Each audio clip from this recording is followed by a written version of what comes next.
ဒီဇလန်းလေးကတော့တော်တော်လေးကိုထူးဆန်းပါတယ်ဇလန်းအစမှာတင်အဖွားအိုတယောက်ရဲ့ခန္ဓာကိုယ်ဟာရုတ်တရက်ဆိုသလိုအိမ်မြောင်တစ်ကောင်အဖြစ်ပြောင်းလဲသွားခဲ့ပါတယ်အဖွားအိုဟာဝမ်းနဲ့ပူဆွေးနေတဲ့သူမရဲ့မြေးဖြစ်သူကိုနှစ်သိမ့်ဖို့အတွက်အလွန်ထူးဆန်းတဲ့ဇလန်းတစ်ပုဒ်ကိုစတင်ပြောပြခဲ့ပါတယ်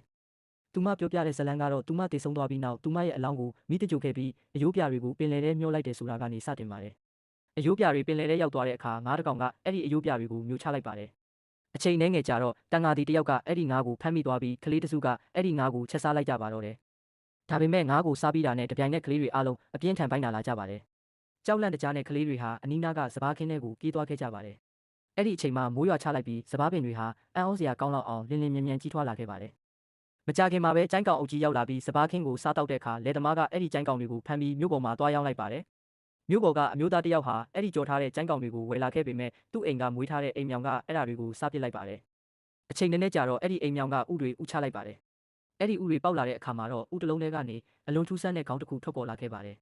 ဒီလိုဇလန်းကိုပြောပြနေရင်းနဲ့ပဲအဖွားအိုဟာတင်းငယ်တဲ့အိမ်မြောင်တစ်ကောင်ဖြစ်ကိုတဖြည်းဖြည်းပြောင်းလဲသွားပါတော့တယ်